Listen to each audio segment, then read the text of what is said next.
Up with Angela Yee. And listen, I love when we have the definition of somebody who is way up on the show. And Prentice Penny is definitely that guy. What's up, Prentice? What's up, Angela? How you doing? I'm good. And before we even get into it, because you have this Black Twitter documentary on Hulu that's out right now, a docuseries, 3-part docuseries, I just want to talk about how we first met. Yeah. A long time ago. 2012. That's wild. 12 years ago. 12 years ago. We were kids. Doing The Hustle. Yeah, The Hustle was a show on FX. Yeah. And Freddie Gibbs was on there. It's crazy who we had Jadakiss, Freddie, Nipsey Hussle was in the show. That's why that show was good too. It was fun, y'all were all in from day one. I mean, the show wasn't anything yet, so y'all was down from day one. So, just seeing from that to what had you done before that? I had started on like Girlfriends. I had worked on Scrubs, Happy Endings, and I think I was just one season into Brooklyn Nine-Nine. Okay, that's right. Brooklyn Nine-Nine was an amazing show too. It was super fun. Pre-Insecure. That was all pre-Insecure. All right, we was going to get to Insecure, yeah. Okay, because we've seen you doing your wind down and everything. Yeah. But yeah, so Prentice, even before we get into this, just your passion for what it is that you do with producing, storytelling, where did that come from? I mean, so it's so funny. You try to track where did all this sort of energy come from? And my dad was like one of the funniest dudes ever. But I didn't really connect those dots when I was younger. But he passed away about 3 years ago, and I've just been doing like a lot of thinking about him and our past. And really, he was just a funny storyteller. I mean, he was great. He could tell the same story like 40 times, and it'd be funny every time. So when I look back, I'm like, I think it started there, and then just that side of the family was just really good at like telling stories.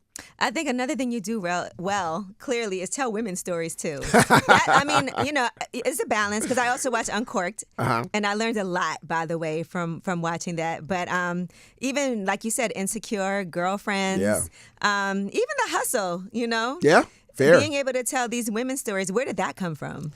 I was raised by primarily like a lot of strong Black women, like my mother, my grandmother. It was just around me a lot. Like I would always just kind of hear, my mom was a single mom. So I'm hearing a lot of women talk at that time about their relationships, probably stuff I should have been hearing at that young age as they're drinking their like J&B scotch and all those kind of drinks. But I think it was just there. And I'm already like an emo type dude anyway. So for me, I'm already tapped into that emotional side on top of. So you were emo before it was popular? Oh, for sure. Yeah, I was emo before all the Drake stuff. Yeah, absolutely. Oh my gosh. And another thing I saw was you in Architectural Digest. Yes. That's amazing. Your house, by the way, you like it? Is fire. Thank you. Shout out to Carmen Smith, who designed the whole house out of the Bay Area. She was incredible.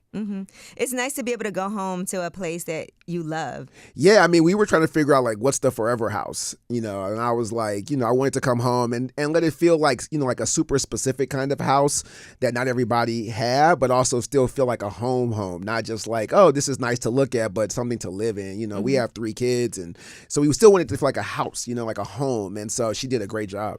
Yeah, and you are bold with the colors and the designs. Super bold. Yeah, which I like. Yeah, because sometimes people like to do a lot of monochromatic, and that can look good. But I always love the way that people can put colors and textures and different patterns together. It's a scary thing to do. It is, because our house when we first moved in was during the pandemic, and it's a mid-century house, so it was a lot of white. And we had never been around that much white. And we were like, maybe we'll keep it kind of white. No. Yeah, exactly. We were like, maybe we'll keep it this way. And then it just felt kind of boring and kind of flat. And so you shout out to Carmen. She was like, how bold do y'all want to get? We're like, let's try it. Let's go for it. And she did a great job. All right, now let's get into, before we get into the Black Twitter, Insecure. Yeah.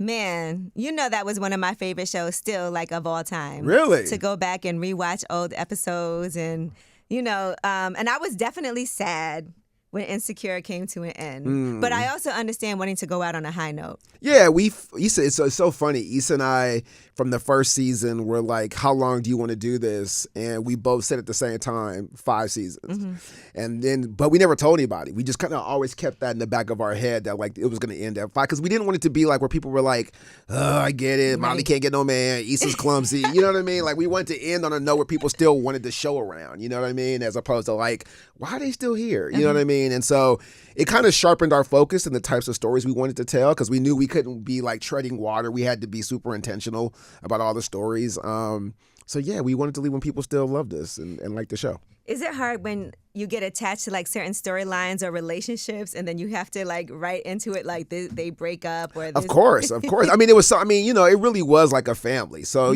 we had obviously we had Jay Ellis on there, we had Alon on there, we had Sharonis on there, and so these people become like friends. They become family. So like writing Alon off was like, we're not gonna see him anymore. You know what I mean? Right. It gets tough, and so there was even a point where we were gonna write Jay off. I mean, season 3, he's like not in it until halfway through. We were like, oh, should we in that? We were like, nah, we gotta have Jay around. So it does get tough when people have to leave. But you're just trying to keep telling the stories that feel super interesting. And I know people had talked about like a movie or something like that. Is that something you guys still discuss? That's all on your girl. I mean, that's all on Issa. Like, I told her, I was like, well, if you ever want to do a movie or ever want to do it again, I'm all in. I'll do it with you. In your head, what would be the plot of the movie? Oof. I think it's her input, but just like if it was up to you. I think it depends on what age we catch them, right? Like I've always been curious, like what would it look like for them as like new parenty, kind of trying to balance, being a parent. Issa's a stepmom. Maybe she got her first kid with Lawrence, and Molly's a new mom, being around all these new bougie moms. You know what I mean? Like maybe that's kind of like the next chapter for them. But yeah, I think that'd be like a fun storyline. Okay. Either that or them at like 80. Oh wow! Like where like Issa's still clumsy. Yeah. Molly still can't on her 5th husband. Yeah. Why you got to do Molly like that? I don't know. Molly's doing Molly Yvonne like Orji, that. I feel like people confuse her real life a lot with her character Molly, and she gets so annoyed. Yvonne that's why I like doing that to her. No, I mean Yvonne. Yeah, there definitely gets some lines blurred of people not being able to separate Yvonne from Molly the character for sure. All right, now let's get into this Black Twitter docuseries that you did. So is this based on the Wired article? Yes, that it's Jason based. Parham did? Okay, absolutely, it's based on Jason's article. That is so funny because he wrote the article in 2021. So the article actually ends on January 6th. And that's when I came on board. But obviously so much happened between now and then on the platform. So we obviously had to go past that. But yeah, that's where the whole thing stems from. And Twitter, Black Twitter's been good to you. I mean, when it comes to Insecure, I think even I want to feel like when I watch Uncorked, I might have seen about it first.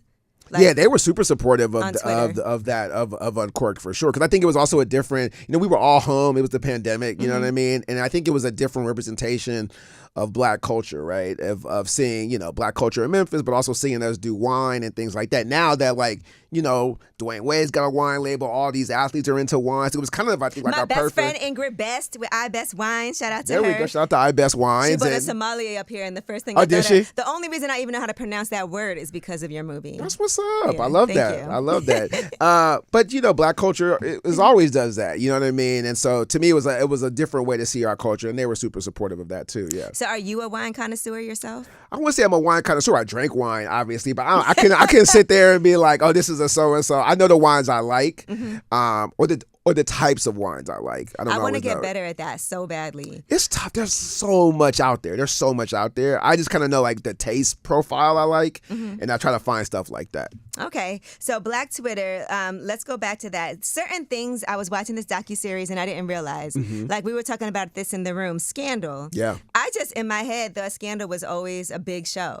But Black Twitter played a huge role in Scandal becoming as popular as it did. Yeah, Scandal was really struggling in the ratings at the beginning. You know what I mean? And obviously it was the first time a Black woman had been the lead of a show since I think Diane Carroll in the 70s. Sheesh. So yeah, it's wild. And so, it was still trying to find its footing. And it really was Black Twitter that was talking about the show. And that's when ABC sort of recognized, wow, this show is generating a lot of social media traffic, right? In terms of people talking about it and things like that. And that really boosted the ratings, which then it obviously helps the show go on. It helps Chandra Rhimes get more shows, obviously, because now everybody live tweets. I mean, that's like a thing that like you just talk about as any sort of movie. Sometimes we get paid for it. Yeah, sometimes we get paid to type the live tweet.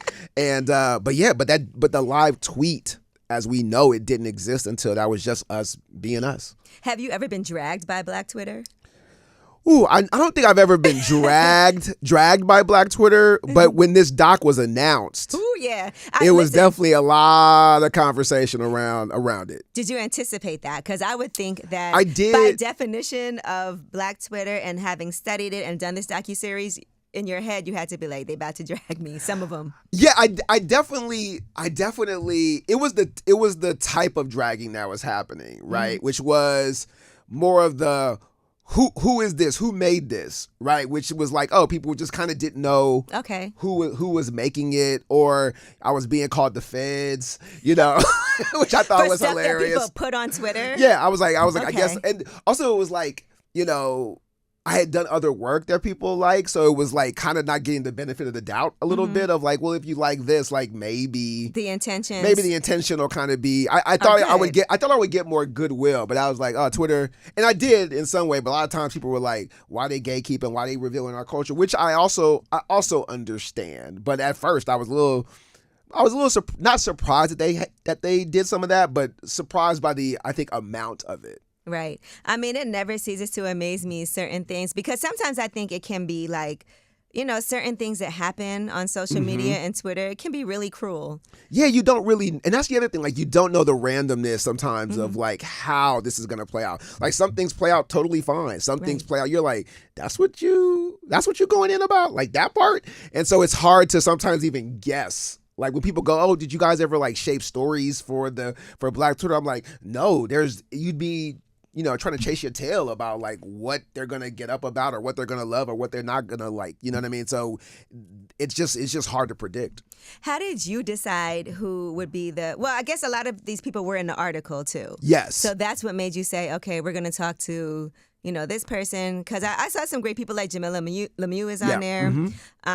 Who else was Amanda Seales, of course, is on there. Yeah. And so, and the thinking behind that, were there some people that were upset that they were not included? Because to me, it's also like Black Twitter, but who is considered a part of Black Twitter, right? And who is not? You know what I'm saying? It's always been hard for me to determine, like people claiming, okay, I'm Black Twitter, but then I think I think if you say I think all of the culture is Black Twitter, right? That's one, right? So I think saying like one documentary or one docuseries could be definitive of all of Black Twitter is like kind of like a fool's errand. Like there's no way this doc can represent literally everything that happened on Black Twitter. So it's almost like if you were to do a movie about somebody's life, like I don't know, is Malcolm X the only version of that story that could exist? You know what I mean? I'm sure the other filmmakers can make other stories about Malcolm X that would be just as interesting or compelling or whatever. And it's so complex. There's so many different angles you can take. Yeah. What time frame are you talking about? This, that, and the third. And obviously, like, when you join Twitter, right, that shapes kind of how your view of Black Twitter is. And so... When did you join? I joined 2009. Okay. I was looking at... It made me go back and look at... When'd you join? August 2008. Yeah. So we were around the same time. And, I mean, what is interesting, right, in the doc is we started with the people that Jason interviewed, right? And again, he interviewed like 30 people, which for an article is like a lot of people, right? But then there were some people back then who were like, I'm busy. There were some people then like, I don't want to share about Black Twitter. And people have all kind of reasons for participating or not participating. But because we were going off his article, we had to start with the people that were in the thing, right? But then we had to figure out, well, what's the story, right? It can't just be the article, right? It has to have a narrative that's beyond just like, here are the facts of Black Twitter, but what's the like thematic story, right?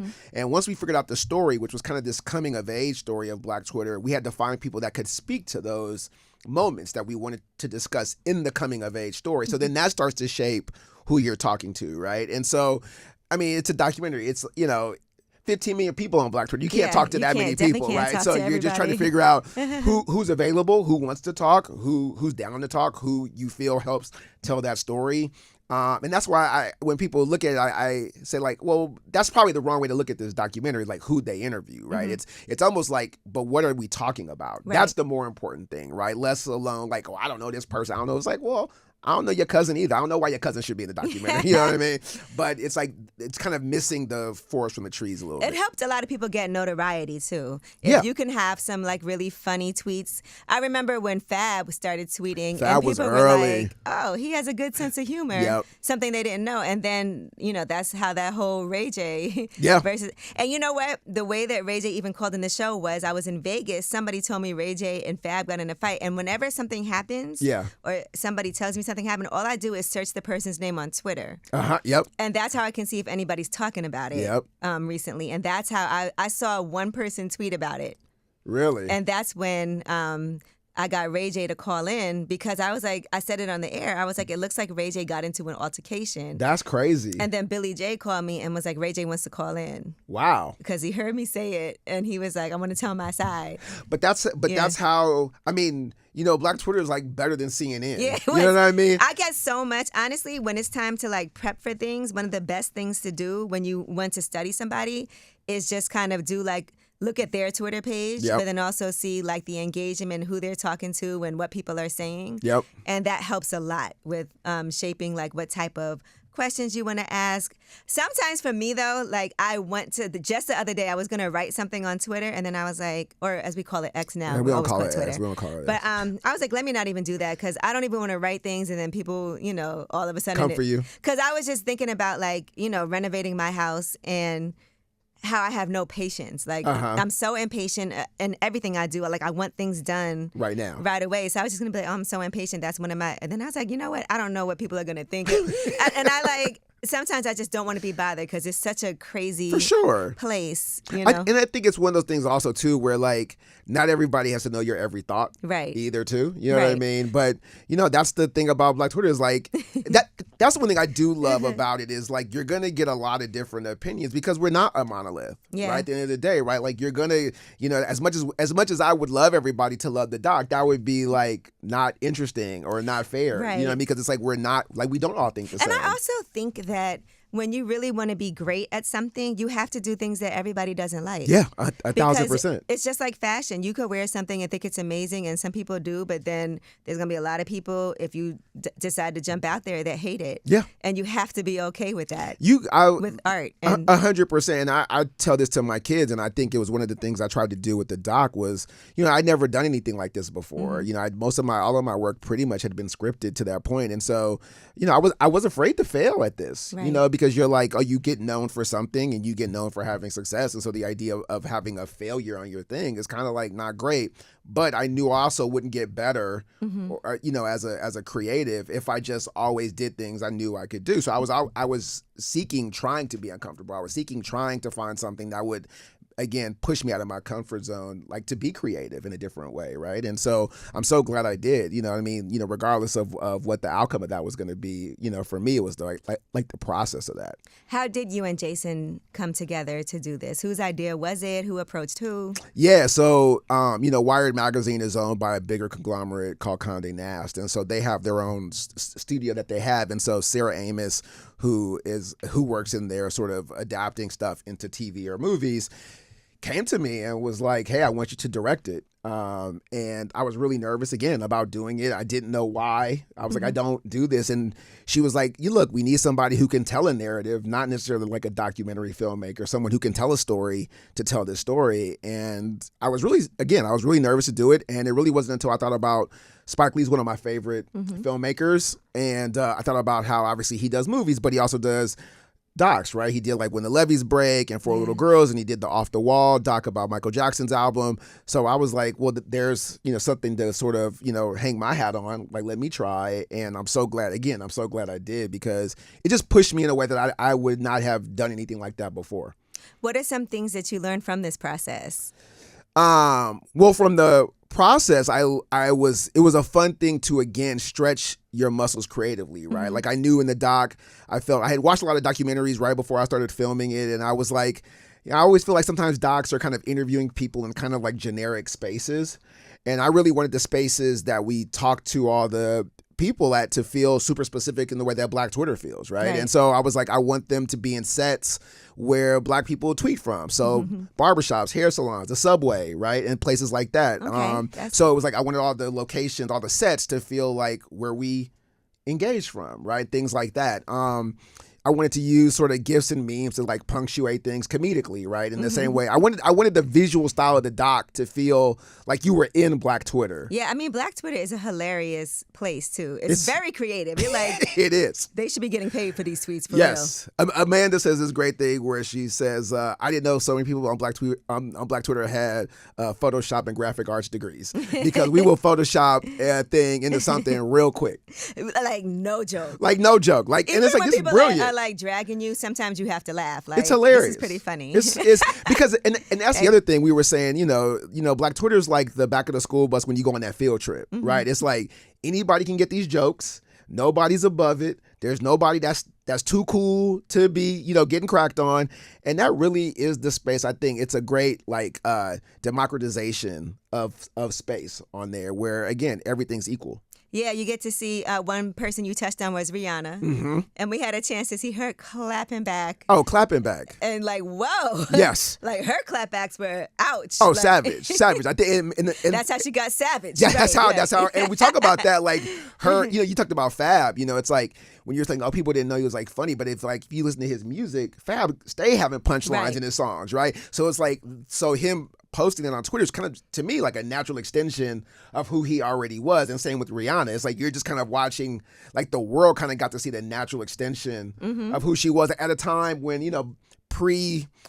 celebrities having all these kind of handlers who wouldn't let them tweet this, or it was like everybody was sort of just being themselves. Right. It's kind of like taking the wall down. Yeah. And getting a chance to see somebody that is like your homegirl. Like, and it's just as petty. They're just as petty as us. They just as shady as us. They all those things. Now, on the other side, though, people getting canceled. Right? And one of the things you start off talking about is Paula Deen. And how people realized how racist she was because of Black Twitter. Yes. And the thing, and then that turned into a whole joke with them talking about different racist recipes. Yes.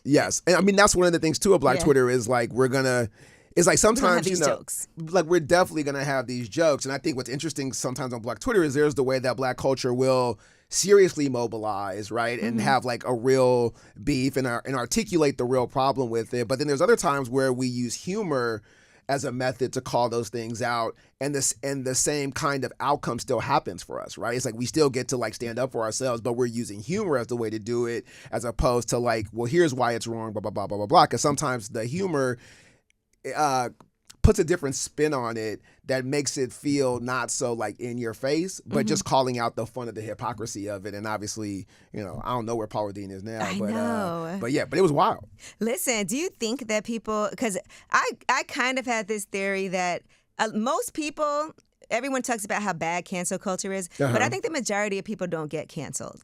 Like to me, it's super rare. It has to be like something crazy. People get temporarily dragged. I agree. I think there's a difference like between somebody kind of. I think there's canceled.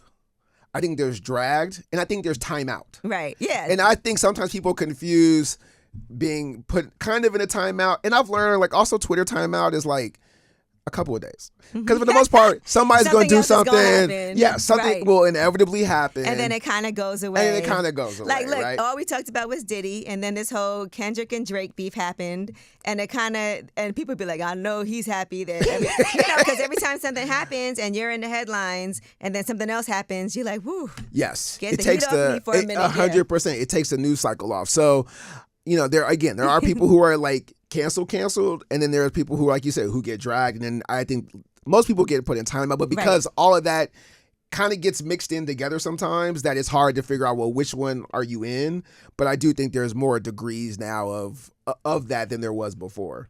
And I think one of the best benefits of Black Twitter has been bringing attention to things like, and you touched on this in the documentary, Trayvon Martin. Yeah. And how that became a hashtag and a movement. And we saw a lot of that also happening during the pandemic, where everybody was at home and witnessing all these awful things, that were happening, like George Floyd, Breonna Taylor, and watching all of this, and Ahmaud Arbery. And so seeing that attention being brought and seeing the hashtags, and we learned about the history of hashtags too, which I didn't know about. I thought it was a great education because it's something that we all use, but it gives us some background. But I do feel like at the same time that it helps bring attention to things, sometimes there's a lot of misinformation, and elections, politics, all of that plays a part in Black Twitter too. And so, especially right now when I'm thinking about like what's happening, and like Donald Trump always says, if I say something enough times, people will believe it's true. And that is a fact. Yeah. Oh, 100%. Yeah.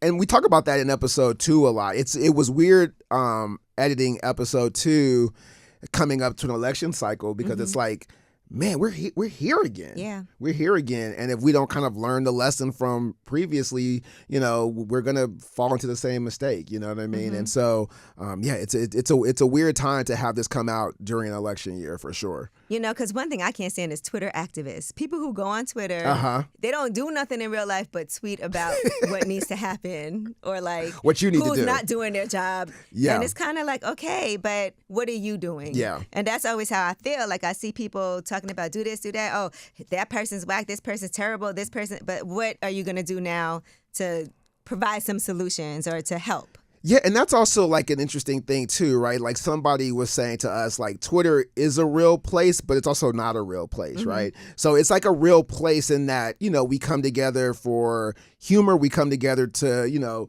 tweet about scandal. We come together to, like be activists as well. We come together to be a community, right? But it's also like not a real place because somebody like that, you wouldn't kick it with them in real life. Right. You could also like be like, I'm done talking to you. Right. You know what I mean? So it's also like a fine thing of how much energy you give into it versus how much you're like, I'm going to just let that rock and keep it pushing. You know what I mean? I always try to do the thing. If this person was in the middle of a town square, like if this person was in the middle of the street, would I be like, oh, they're really interesting? Or would I be like, this motherfucker crazy. You know what I mean? And so I kind of judge it based on that. Yeah, because it's like sometimes people go to college and they reinvent their whole personality and what they did before. They read like 3 books. They go on Twitter and all of a sudden they a gangster. And yeah.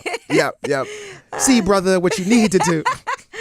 And another great thing that happened on Twitter was Zola. Zola is incredible. The fact that somebody could write a story that amazing on Twitter and then it gets turned into a movie. It's crazy. Like I was telling someone, I was like, I've been writing 20 years. I could never come up with something as good as Zola because I would be like, nothing like this ever happens in real life. Yeah. But it did. Yeah, I was going to say, I can't see you going out and stripping on the road.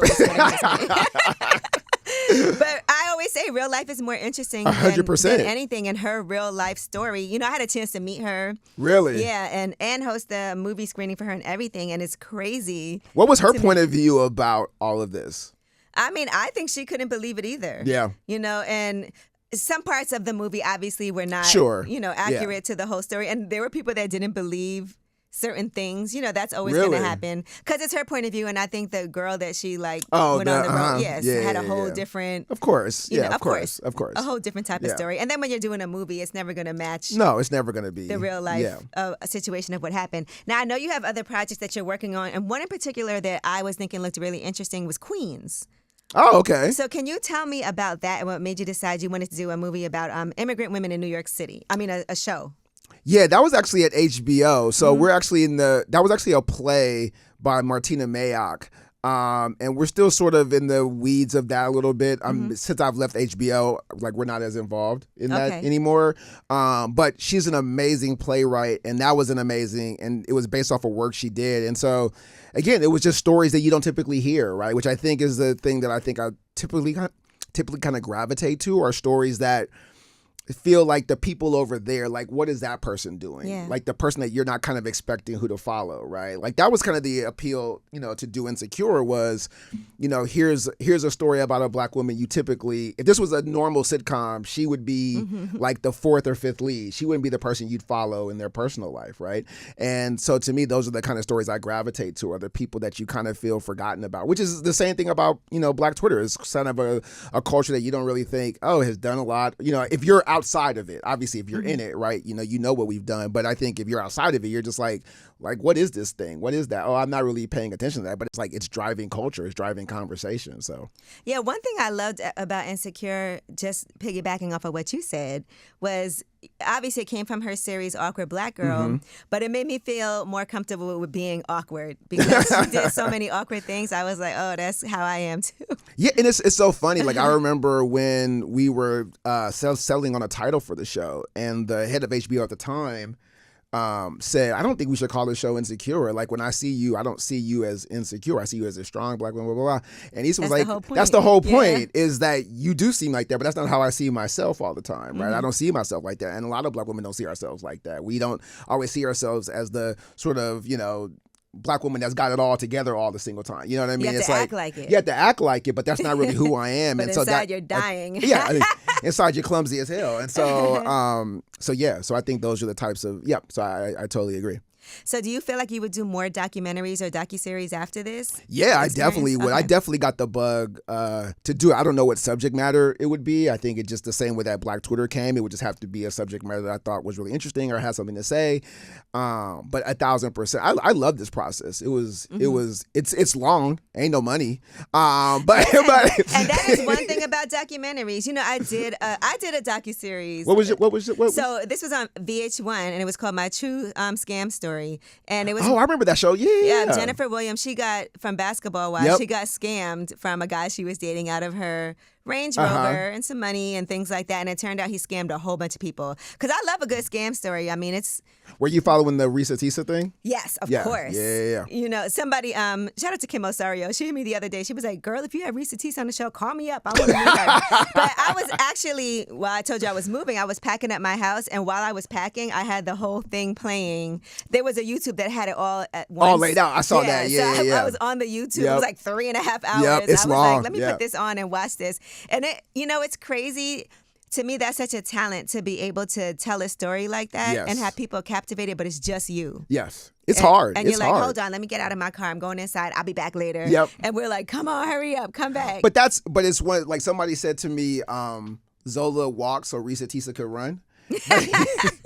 Where it's like, that's real, you know what I mean? Like it was a video version of Zola. And owning your accountability of the things that you're like, I know I'm stupid for this. Right. Right. Like, I know I shouldn't have done this. All right, I already get it. Like, I think for us being able to own that, like, all the signs were there. What was I thinking? Of course, but again, that's another thing about Black Twitter, right? Is that story gets amplified, even so much so that she has an agent now, and her team reached out to me and some other people in terms of turning that into a TV show or a movie. So, but it's like, it's all because Zola makes that feel real. Like, oh, you can take this story over here that blew up over here. Yep. It obviously has people that want to see what happens, right? And then turn it into something else. So I think you're going to see that happening more and more. And that really, to me, is the power of Black Twitter. It's almost like it's being like workshopped in a real way. It's like workshopping somebody's real life. In the best place. In the best place, where it's like, if it passes like the Black Twitter sniff test, it's for real. Where is Black Twitter at now, you think? Because like you said, this article was in 2021. Yeah. And so now it's 2024. So do you feel like it's still as prevalent as it once was? I think, what's so interesting is, when we were making the doc, Elon bought the platform, so we're like watching it change in real time, right? People really thought they were going to get off there too. Everybody was like, I'm leaving, I'm going to Threads. Yes, it was a lot. Right back to X. Yeah, it's so funny because the numbers show that people have left, but Black culture and Black Twitter by and large is still there. And I think it's because we feel like, look, we don't Black culture is always being moved and shifted around and kind of pushed around in this country. And I think we were like, well, we've kind of made this space, we've kind of curated this space. Why do we feel like we need to leave, right? In essence, right? And if we did that for everything in America, we would never be anywhere, right? And so I just think the culture is still there. Obviously, there's, based on the Kendrick and Drake stuff, a few weeks ago, it's definitely still there. You know what I mean? But I think our energy, to me, is like more off-platform now. I think you're seeing it in the ways that, like, my kids are on TikTok, right? They aren't on Twitter, but they move through the world with a Black girl magic energy. They move through the world being like Black Lives Matter, Black Boy Joy. So they're moving unapologetically off things they heard or that were created on Black Twitter, even though that, like, they didn't know until they saw the documentary where all that stuff came from. It's interesting because people have tried to make a space for these Black social media platforms, but I don't feel like anything has stuck the way it could have. Yeah, and I don't know why that is, because again, like, Twitter, I feel like is as popular as it is because of Black people. Same thing with TikTok creators. Yep. I miss Vine. I was so sad when Vine went away, but because I definitely was like working on my Vine. That's why when TikTok came, I was like, I don't want to invest my time into something. Yeah, I get it. Yeah, so, but now I'm like, damn, I'm behind, because you never know like what's gonna work. You don't. You have no idea. You have no idea what's going to And it's interesting hit. In the documentary, you guys said that MySpace, too many Black people were there, and that's why people were leaving. Yeah. I mean, that's really what happened. I mean, it's like, which is why they sort of created Facebook, right? Which is like, Facebook obviously is Mark Zuckerberg, and obviously he was at Harvard, which to even join Facebook at first, you had to go to Harvard. Then you had to go to an Ivy League school, right? So it was already kind of creating this like elitist. Yeah, y'all can't come over here, right? And so, but again, that just kind of happens in the real world too, and that was happening there. So, no, I totally, I don't know why certain I think Black culture likes doing two things, which is I think we like having our conversations about things that matter to us, but we also like being in the mainstream too, right? And so I think anything that's gonna like feel like it's just us in a certain way is cool, and you can, two things can exist, right? Like you can go to those kind of sites and participate and have fun, but you can also be like, but I also want to see what's going on over here or over there. You know what I mean? And so I don't think it has to be, because again, we're not a monolith, right? So I think two things can exist, but I don't think there'll ever be like a captured version of what that was, because it's such a like lightning in a bottle, Right, you can't force it to happen. No. Things kind of happen organically. Yeah, and obviously Black Twitter sort of happens with the rise of Obama in certain ways, with the rise of the platform, and also people not really knowing at the time too, like, is too much social media bad? Like those kind of reports weren't even out yet like that, right? It was all like, be on social media. Now we're like, oh wait, like too much social media is not good for your mental health, right? So we're not good for your neck. Yeah. What about your kids, and how are you with them on social media? Like, what are the rules at home? The rules are no phone or anything during the week. Wow. 0 during the week. All school, and they play sports, so they have practices and tutors and things like that. On the weekends, we try to monitor it, but they're kids, so but it's really, I think, they're all TikTok and like Snapchat kids. So they're all, snapping and doing that. I have one son who thinks, I don't know what he thinks he is on Instagram, but he's like, curates, like, he has like 5 pictures. Every picture is like he was at the premiere for the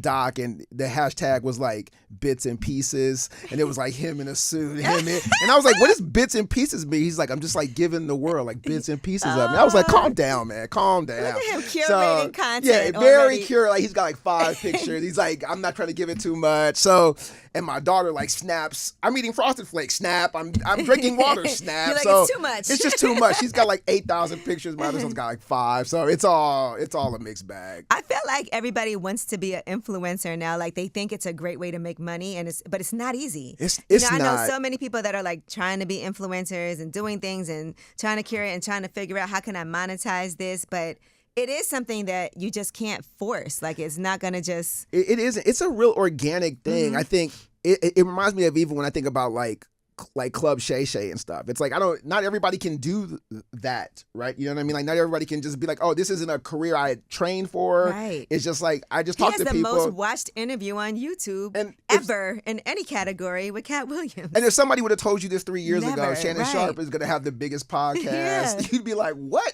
That's crazy. But it's just organic, right? And I think it's like, when it starts to feel super forced, it just becomes like, yeah, it's a million of that, right? It's not a lot of Yous, right? It's not a lot of Angela Yee's out here. It's not a lot of, Shannon Sharp's out here. They're rare, which is why they're successful. You know what I mean? So I think I think when it feels super forced, it just is like, it comes across that way. Now, going into doing this documentary, which is on Hulu, you can stream it now, 3 parts. Hulu. What was your hope what did you want people to take away from this? I mean, there's a lot. I mean, there's people who were on Black Twitter, right, which I want them to take away a sense of nostalgia and just remembrance and love. Like, man, we really did that. Like, we really, and we're still doing that, right? For people like my mom and my wife and people, because we tend to think on Black Twitter, like, every Black person's was on Black Twitter, and I'm like, they weren't. You know what I mean? Like, my kids aren't. My wife is. I have a lot of friends who are not on Twitter like that, where I want them to know, like, man, I didn't know so much stuff happened here like this. You know what I mean? I didn't know all these movements kind of were coming out of this. Oscar so white. Like, I think people just think these things just kind of happen in a vacuum, but they don't, right? April Rain did that. That was an intentional thing that had big, long-lasting movements and still does.